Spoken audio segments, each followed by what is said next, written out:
Jeg hedder Kenneth, jeg er 21, og jeg bor i Kalundborg. Og jeg tilbringer vel det meste af min tid, i hvert fald den vågne del af det, foran computeren. Let's go!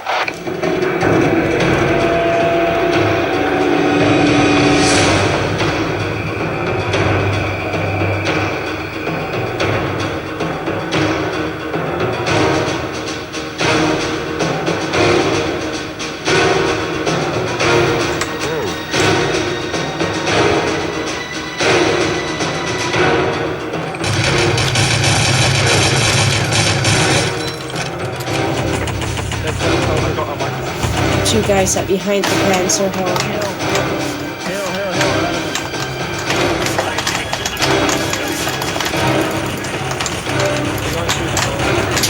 No, they're going.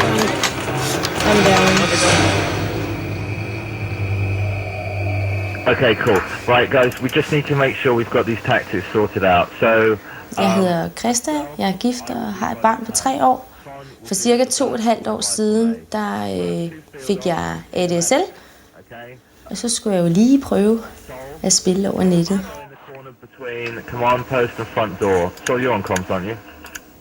Jeg spiller fra cirka kl. 9 om aftenen til kl. 1 om natten. Og det gør jeg 5 dage om ugen. Weekenderne, dem holder jeg fri. Okay, let's ready it. guys. Okay. Let's all ready up. Okay. John, Krista, you need to go on the fire. Yes. Oh yeah.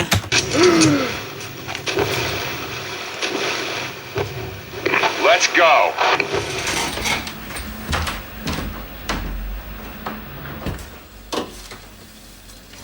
Hvis nu man kunne handle herhjemmefra, så lige få varerne bragt hjem og sådan nogle ting, så ville jeg være lykkelig.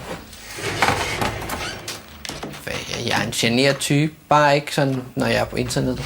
Så er jeg anderledes.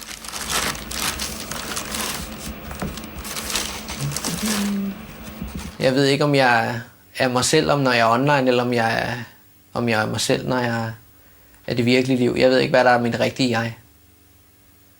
Så jeg vil ønske, at min rigtige jeg, det var det på nettet, fordi der føler jeg mig bedre tilpas, end jeg gør i det virkelige liv.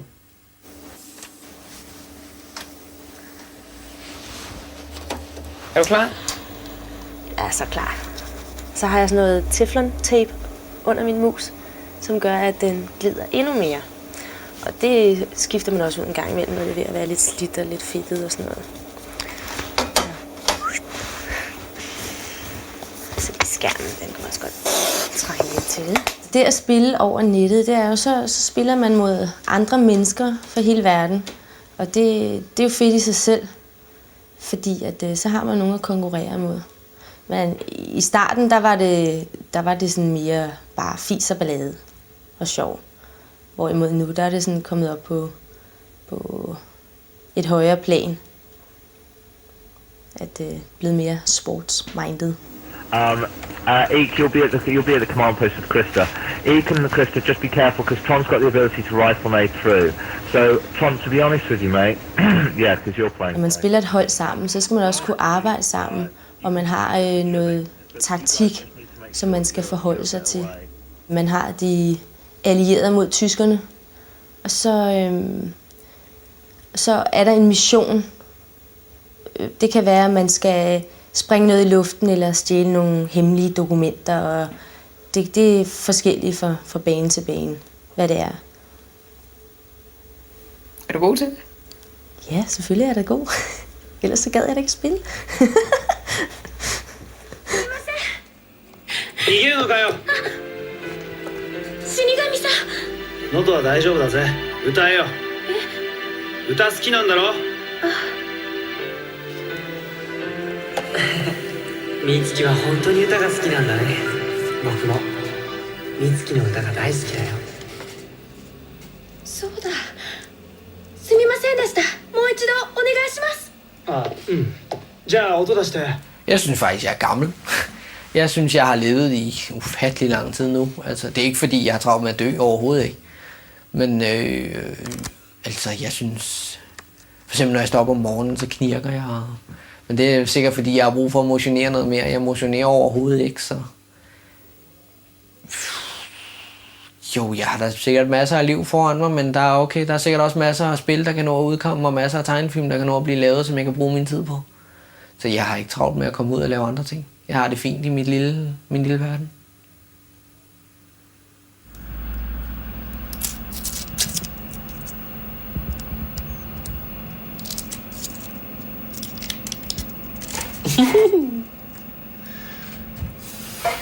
Jeg spiser altid det samme. Altså, jeg spiser toast.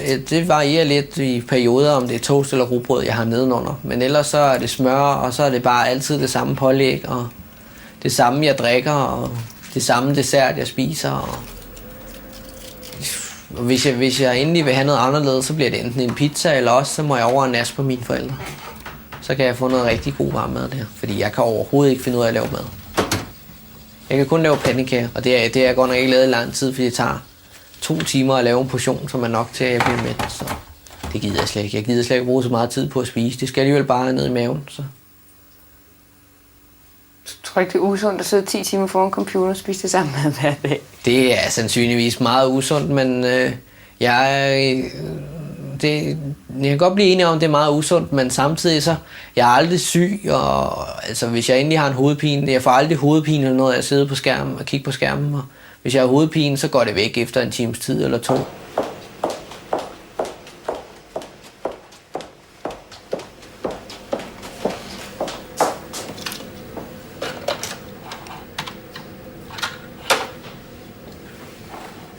Da jeg startede med at læse biokemi, der skulle jeg det hele. Det var bare, at jeg skulle være den store karriere, kvinde, forsker, og nu skal jeg rigtig vise jer, hvad jeg kan og sådan noget.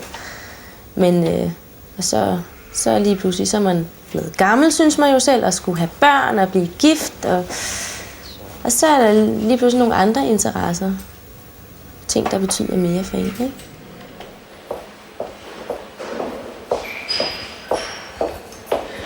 De 3 vigtigste ting for mig, altså mit barn er klart det vigtigste i mit liv. Han betyder alt for mig. Og så at spille og min familie selvfølgelig er også meget høj prioritet. Hello, boy. Det her, det er da en... Jeg kan smage det ikke noget grønt. Det må være en... det er da vist et banan, er det ikke? Nej.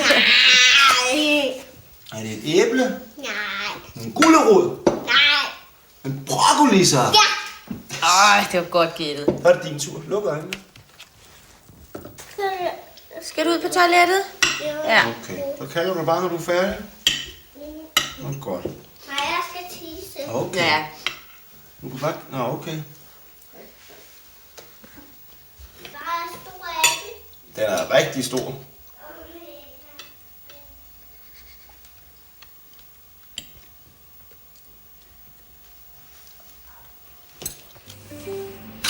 Og jeg fik en e-mail.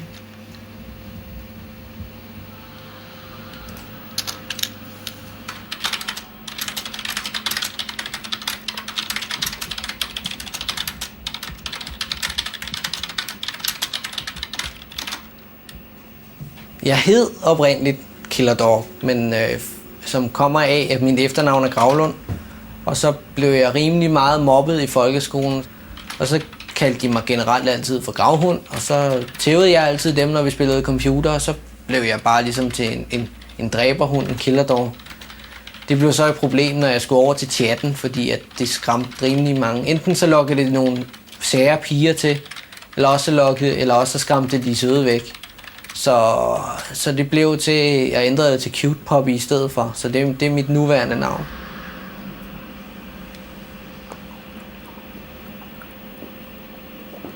Hvis det bare var min computer, og der ikke var internet, altså nogen måde at komme i kontakt med nogen, så ville jeg jo blive utrolig ensom. Og ville ikke have nogen at spille med. Og altså, jeg ville hele tiden sidde for mig selv og aldrig have kontakt med nogen, så ville jeg jo nærmest blive til en eneboer. Og selvom man måske godt kunne være lidt eneboer over mig nu, så synes jeg ikke, det er så galt endnu. Men ellers så, altså, internet er en fantastisk ting, lige meget hvad man interesserer sig for, eller hvad man har lyst til at lede efter, så findes det på nettet. Det er det billede, jeg bruger. Det er en yndlingsfigur, jeg har i tegneserie. Og det er bare fordi, jeg ikke lige umiddelbart har et eget billede af mig selv, som jeg kunne uploade. Som jeg kunne bruge i stedet for. Så det er det, jeg bruger. Og det er også her, hvor der er 228 brugere nu. Og der har jeg også speciel status. Jeg har den højeste status, man kan få. Så jeg kan sparke folk ud, hvis de ikke opfører sig ordentligt. Nu kan vi lave et eksempel her. Ham der kan jeg ikke lide. Så han rører lige ud, og vi skriver lige, at det er en test. Bare for at han ikke tror, at jeg er ond ved ham. Og så står der her, at han er blevet sparket ud. Hvor har du status til at gøre det? Det er fordi, at jeg er generelt et flinkt menneske, som hjælper folk, og så synes jeg, at jeg var her altid. Jeg var jo selvfølgelig meget online, og jeg var her altid og klar til at hjælpe, og jeg kunne svare på de fleste spørgsmål, som folk havde.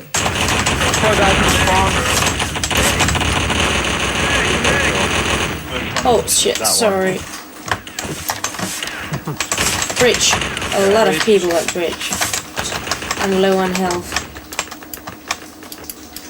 Nu har vi forhandlet i 4 uger med Socialdemokratiet og har oplevet Socialdemokratiet, som ikke har flyttet sig en centimeter. Overfor det står en regering, der har ret en hånd frem og sagt, vi er sådan set parat til at diskutere, hvordan regionerne kan komme til at fylde en større rolle, end det vi havde tiltænkt. Coming downstairs now. We at the spawn. They're going through spawn.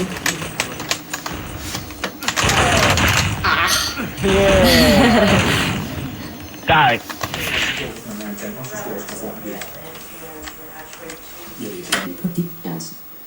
Det er jo vildt god underholdning, ikke? Så det er jo svært at finde noget, som underholder bedre. Jeg synes, det er fornuftigt nok. Det er mere fornuftigt, end at bare sidde og se fjernsyn. Jeg laver det mindste noget. Wait, remember the slash kill? Yeah. Or go get killed or something, so you can do another artillery. Som regel, hvis jeg snakker med nogle piger, så kan de slet ikke forstå, at jeg gider finde mig i en kone, der sidder der 35 timer hver uge og sidder og klemmer computer, altså. De kan slet ikke forstå. Men altså, mine surferkammerater, når jeg siger til dem, jamen hvad vil I sige til, hvis jeres kæreste kom hen og sagde til jer, nu skulle jeg altså ikke tage ud og surfe i morgen?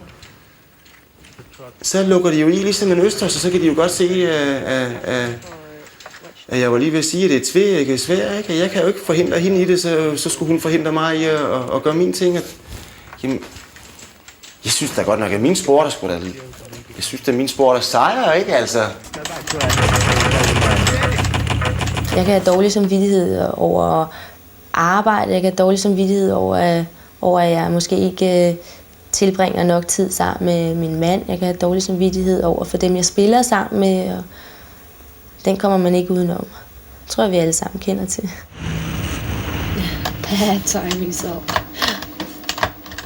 Hvis der nu bliver arrangeret en kamp til klokken 7, så kan jeg ikke være med. Fordi der sover min søn ikke. Så kan jeg godt have lidt dårlig samvittighed over det. Fordi det bedste, det er at have de samme spillere, der spiller hver gang. Fordi så lærer man hinanden at kende, hvordan hinanden spiller, og man har jo nogle helt bestemte roller, man skal spille, og hvorhenne man skal være. Det er alt den taktik, der er. Og hvis man hele tiden har en udskiftning i de spillere, man spiller sammen med, så bliver man aldrig rigtig spillet sammen, kan man sige. Så på den måde, så... Og hvis der lige pludselig står 5 mand og er afhængig af, at man dukker op til den her kamp, så kan man godt få dårlig samvittighed.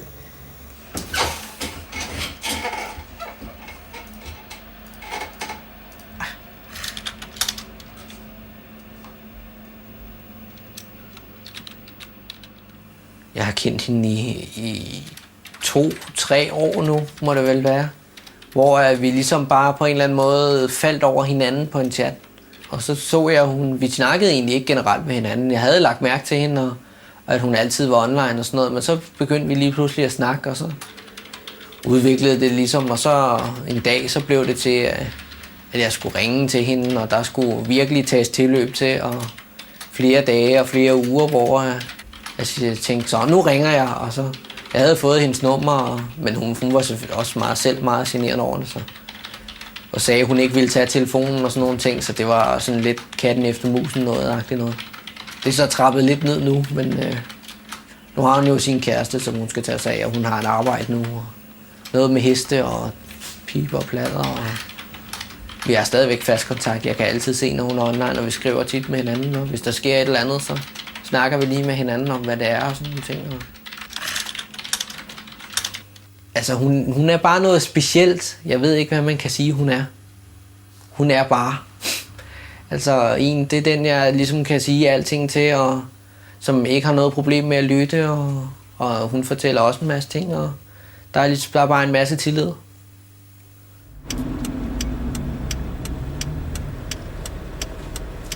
Jeg har tit haft det sådan, at jeg har følt, at mit liv det bare var sådan en pladehak, ikke? Fordi det er bare det samme, der sker hver eneste dag. Samme og det samme og det samme, fordi det er ting, der skal ordnes, ikke? Det kan man godt blive træt af. Og der er det fedt at få den der afveksling med at spille computer, fordi det bliver aldrig det samme. Fordi det er nye mennesker, du spiller mod hver dag, og der sker jo nogle forskellige ting hele tiden, ikke? Hold lige mor i hånden. Ja. Jeg holder lige herovre. Så kigger du lige, om der kommer nogle biler. Kommer der nogen? Okay, så kan vi godt gå.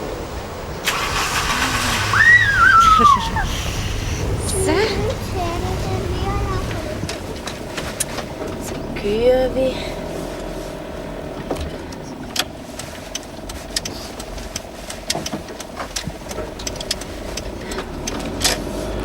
Ha' en god dag. Op på det. Jeg går ud og går i gang med at lave noget madputte. Skal vi altså have det? Vil du også være med? Ja. Så. Nå, det var... Nå. Er du klar? Er du ordentlig nu? Ja. Nu er jeg lige skal vise dig, Asger. Prøv at se her. Mikrobølgeovnen, den er gået i stykker. Ja. Ej, det er altså lidt vildt. Nu kommer der gnister.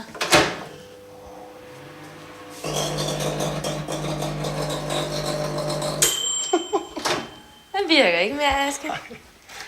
Prøv at hold lugt. Lugter det? Ja, lugter af brændt Hvad laver din cigaret på bordet, Max? Nej, det ved jeg da heller ikke. Der er jo mange, der mener, at det er så asocialt at spille computer. Og det er det på en måde også. Men jeg føler mig social, og det må jo være, hvordan man føler sig, der er vigtigt for en selv, ikke? Sådan har jeg det i hvert fald. Jeg føler mig vildt social.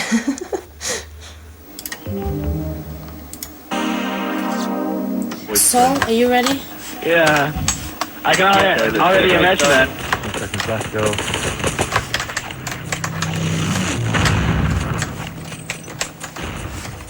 Jeg kan da huske sidste år, hvor vi spillede en vigtig finale mod et italiensk hold, hvor det virkelig bare var så tæt på det hele. Der sad jeg og rystede på hænderne. Jeg kunne slet ikke slappe af. Det er en fed oplevelse. Virkelig fed oplevelse. Man ved bare, jeg tror, der var 400 mennesker, der sad og så på den kamp, og der var shoutcast på og alt sådan noget. Det er skægt. Det er en oplevelse.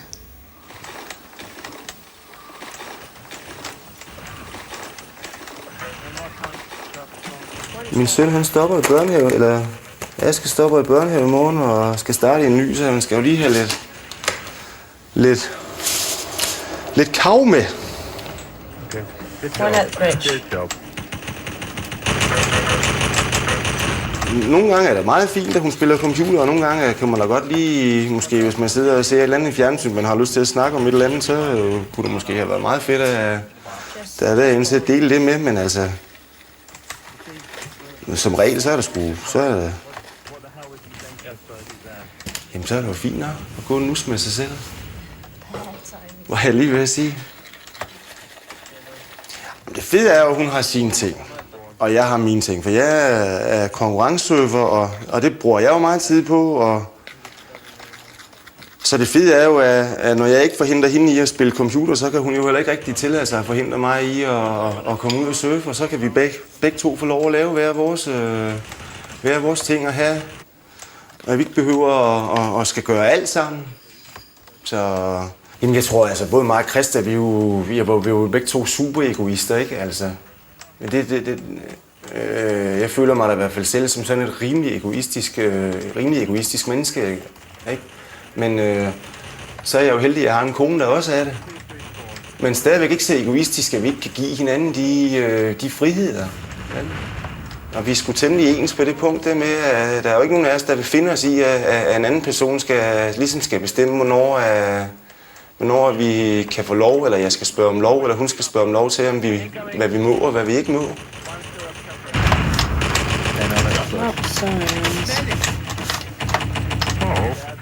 Men skal man også sige, det er der også Aske, der klister familien lidt sammen, ikke?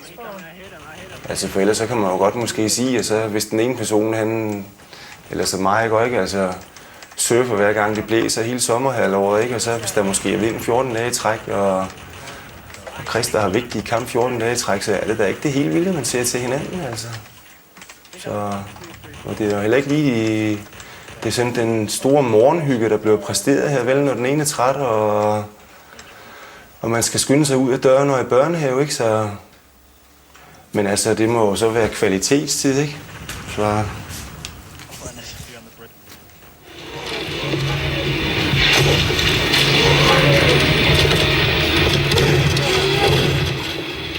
der har været en del problemer med mit internet, med den udbud, jeg har nu. Nogle gange så falder den ud, og så har jeg også været lidt uheldig med noget af mit udstyr, som bare, når den får det, jeg har det rimelig varmt herinde, og så får den det varmt, og så slukker den.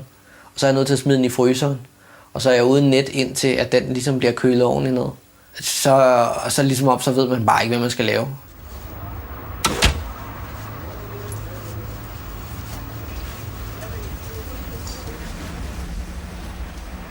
At ringe til en fremmed person, eller hvis jeg skal ude på gaden bede en fremmed person om vej, det gør jeg bare ikke. Altså hvis jeg skal et sted hen, og så folk, jamen jeg kan sikkert ikke finde det, så siger folk, så må du spørge om vej. Så er det lidt underligt at sige, jamen sådan noget gør jeg ikke, men og de synes de da også, det er underligt, at det er noget underligt noget, at man ikke kan bare gå ind og spørge om vej, men jeg synes, det er utrolig ubehageligt bare at vade ind til en tilfældig person og så sige noget. Eller altså hvis det er en, der kommer sådan og spørger mig om vej, så kan jeg som regel ikke fortælle, hvor de skal gå hen, men så er det lidt anderledes, men hvis jeg selv skal tage initiativet, så er det meget svært. Hej.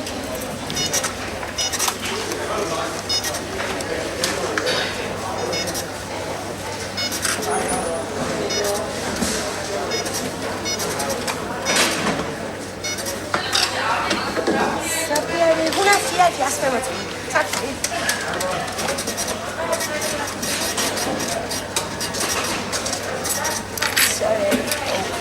Værsgo. Tak for det.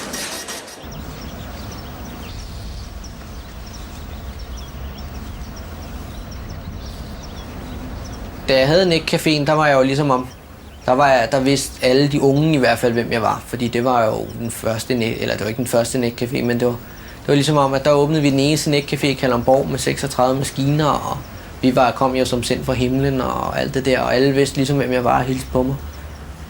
Og så i februar 2003, der kom der så nogle uenigheder mellem mig og den anden ejer, så droppede jeg ligesom ud. Det var heller ikke lige så sjovt at drive den, når den var startet op, som det var ligesom at starte den.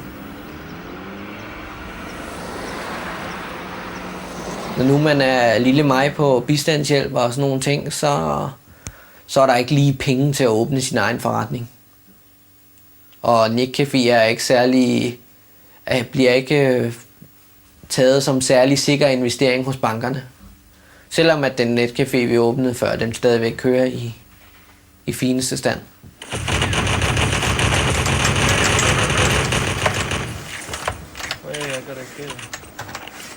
Folk kan slet ikke forstå det. Folk kan slet ikke forstå, at man gider at bruge så meget tid foran ens computer på et åndssvagt spil, ikke? Det er da bare spild af tid. Folk kan jo slet ikke forstå, at der kan være en sport i det. De ser det bare som om, man render rundt på en eller anden bane, og så skyder tyskere, ikke? Men sådan hænger verden jo slet ikke sammen. 1, 2, 3. 1, 2, 3.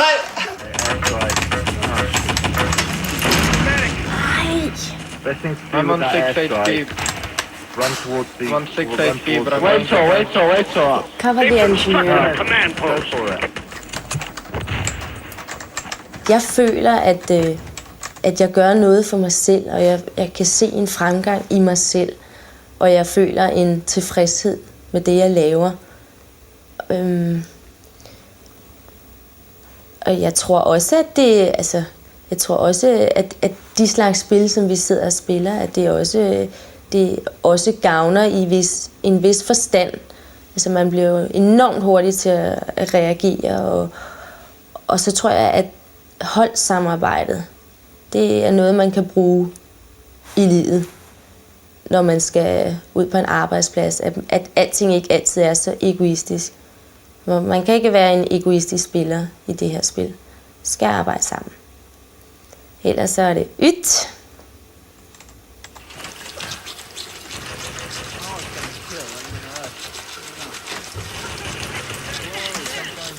That's a big jump. Go Linksy, baby. So these are the guys who won the group we are in, or what? Yeah, and they beat us on radar as well. Really? It was a lot. Yeah. Well, it was I much wasn't more, playing here at that time. Ha ha ha. I know, that's the difference. It was a much more comfortable full hold than Golden. Jeg har tit tænkt over, jamen, hvad nu hvis jeg stoppede? Hvordan ville jeg så have det? Måske ville jeg få et bedre forhold til min mand og resten af min familie, men indeni, så ville jeg mangle noget. Og så tror jeg bare i længden, så vil det bare ikke holde. Fordi det er noget, jeg har brug for. Jeg har simpelthen brug for, at der skal ske noget for mig. Og jeg skal have noget at gå op i. Ellers så bliver jeg sindssyg. That's a big jump. We destroyed the main entrance. Okay, it's Steal the radar components. We've secured the east radar parts. Now we've got to do it the hard way. Right. Make sure we secure east, first of all. It is.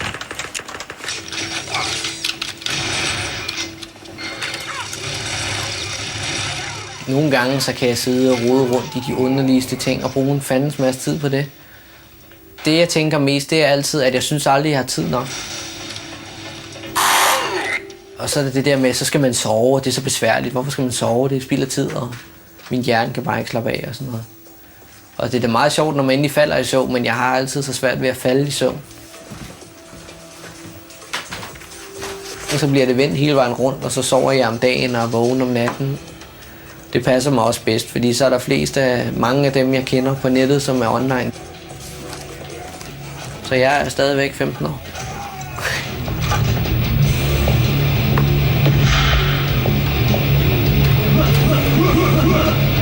Go, go, go, go, go, go.